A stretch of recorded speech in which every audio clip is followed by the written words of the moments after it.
আমরা সকলেই একমত হয়েছি যে আমরা ঢাকা মহানগর সহ সারা বাংলাদেশের গ্রামীণ জনপদে যেখানে যেখানে খালি জায়গা রয়েছে সেই জায়গাগুলোর ভিতরে কিভাবে আমরা প্রত্যেকটি এলাকার জন্য, প্রত্যেকটি ভবিষ্যৎ প্রজন্মের জন্য আমরা কিভাবে মাঠ সংরক্ষণ করে খেলার উপযোগী মাঠ তৈরি করতে পারি, এবং সেই খেলার মাঠে আমরা চাই যে প্রত্যেকটি এলাকার ছোট ছোট বাচ্চারা থেকে শুরু করে সবাই সেখানে খেলাধুলা করবে। এটাই হচ্ছে আমাদের মূল লক্ষ্য, এবং আমরা আজকে এখানে উপস্থিত হয়ে প্রাথমিকভাবে সিদ্ধান্ত নেওয়া হয়েছে যে আমাদের এই 16 বিঘা এবং এই কালসি মোড়ের এখানে একটি খেলার মাঠ, ফুটবল মাঠ, ক্রিকেট গ্রাউন্ড সহ একটি স্পোর্টস কমপ্লেক্স আমরা তৈরি করব ইনশাল্লাহ। এইভাবে আমরা পর্যায়ক্রমে ঢাকা মহানগরীতে আমাদের যে নির্বাচনী যে ইশতেহার রয়েছে যে আমরা ঢাকা মহানগর সহ প্রত্যেকটি ওয়ার্ডের বা 2-3টি ওয়ার্ডের মাঝখানে আমরা 3 থেকে 4 বিঘা জায়গা বের করে খেলার মাঠ তৈরি করব।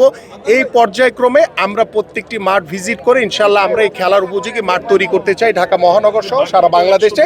তো আমরা পরবর্তী মিটিংয়ে ইনশাল্লাহ সিদ্ধান্ত নিয়ে কোথায় কোথায় আমাদের খেলার মাঠ হবে সেগুলো আমরা পরবর্তী, এখানে আমাদের যে সংশ্লিষ্ট যে মন্ত্রণালয়গুলো রয়েছে, স্থানীয় সরকার, আমাদের গৃহায়ণ রয়েছে এবং আমাদের প্রশাসক, আমাদের ঢাকা উত্তর সিটি কর্পোরেশন তিনি রয়েছেন, আমরা সবাই আলোচনা করে ইনশাল্লাহ আমরা পরবর্তীতে কোথায় কোথায় মাঠ হবে সেগুলো আপনাদেরকে পরবর্তীতে জানিয়ে দেওয়া হবে।